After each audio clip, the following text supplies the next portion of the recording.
The most dangerous Hells Angel member ever. Come, let's know about the most dangerous Hells Angels member, Walter Stadnick. He's the Hells Angels' rise to dominance in Canada. Let's dive straight into the video to know more about him and his dangerous activities, for which he got famous. Once known as Walter Vladimir Stadnick, he was created in a working-class area of Hamilton, Ontario, Canada, to Ukrainian immigrants. He was a well-behaved child who often attended the United Catholic Church in his community. But when he was a teenager, he joined the Cossacks and was known as the local drug dealer at his high school. A biker gang is well known for their propensity for growing out their hair and puncturing their helmets. After being twice detained for narcotics possession and being found guilty of having the intent to sell, Stadnick became the leader of the Wild Ones, another biker gang that worked as subcontractors for the maffia. Alba biker clubs were recruited by organized crime organizations like the Mafia and the West End Gang in the 1970s to do nefarious tasks, including planting bombs and harassing companies that wouldn't pay distortion money. Stadnick was renowned for his peaceful demeanor, moderate drinking, and abstinence from drugs and smoking. He was also said to be exceedingly ambitious and to have been continually faking being a hardcore biker.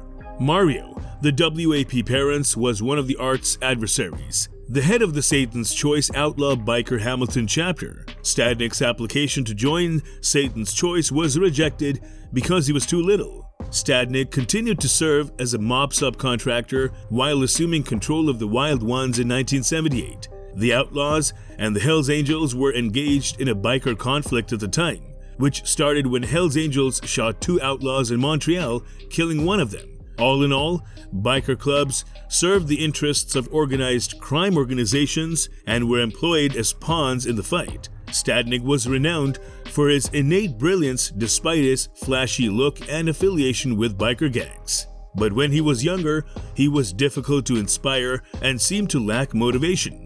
The origin of Stadnick's nickname, Nergens, is still unknown. One theory holds that it dates back to his time as a local hash dealer in high school. Despite not speaking French, Walter Stadnick rose to prominence with Hells Angels. His full patch was awarded to him in May 1982. He rose swiftly through the ranks of the Montreal South chapter. The first Hells Angels chapters outside of Quebec and British Columbia were founded in July 1983. Stadnick was left without French-speaking support after a criminal killed Stadnick's patron Batau in September 1983.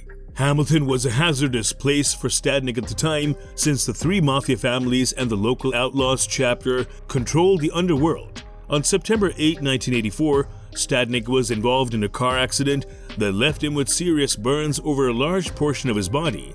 Despite losing much of his nose and half of two of his fingers, Stadnick survived the incidents.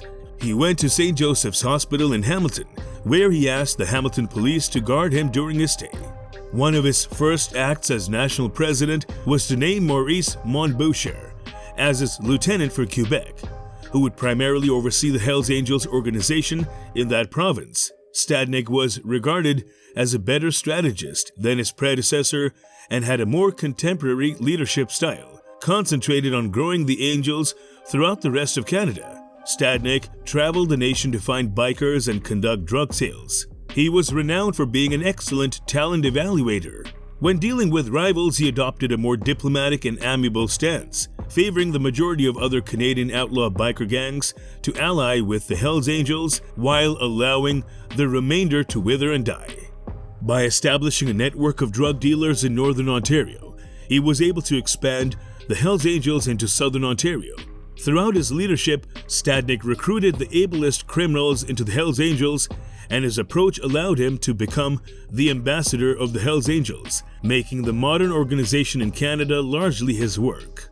The Outlaws biker gang entered Ontario from Quebec in 1998, after being laid by persons affiliated by the Hells Angels. Theodore Stadnick, the leading drug supplier in the three prairie provinces, was swiftly emerging as a well-known member of the Hells Angels. When he met with the head of Satan's Choice chapter in Kitchener, he was seen as something of a celebrity, and even the known gangster Andre Watson was eager to speak with him. The top drug dealer in the Niagara Peninsula ward and Stadnick attended a criminal summit. The following month, Stadnick and the Hells Angels Elite Nomads chapter made an appearance at a bikers rodeo event posted by the Loners gang on the shores of Lake Simcoe, showing that the Hells Angels had arrived in Ontario.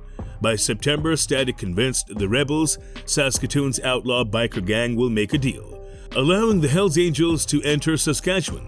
Stadnick tried to get the St. Thomas chapter president to approve the loneliest gang of the Ontario patch, but he was adamantly opposed. Through these incidents, Stadnick rose to prominence in the Hells Angels' expansion into Canada's prairie provinces. True strategies and audacious actions characterized the growth of Walter Stadnick and the Hells Angels. By establishing a network of drug dealers through which all Canadian Hells Angels chapters were required to purchase their cocaine and other drugs, there were challenges to Angels' hegemony. But Stadnick had established a most impregnable power base. The Rock Machine has 3 chapters in Ontario and was branching out from Quebec. Stadnick's solution was to make a deal that the Ontario outlaw biker gangs could not reject. In one stroke, the Hells Angels became the dominant outlaw biker club in Ontario.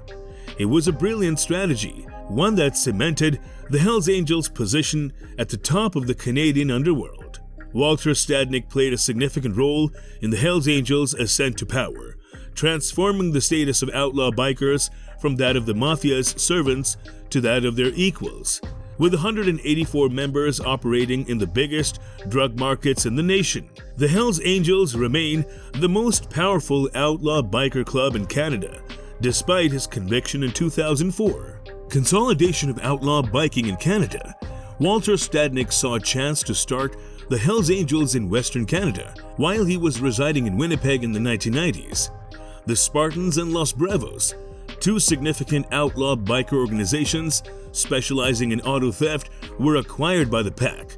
They had the option of selling cocaine, which was easier and more successful thanks to Stadnick.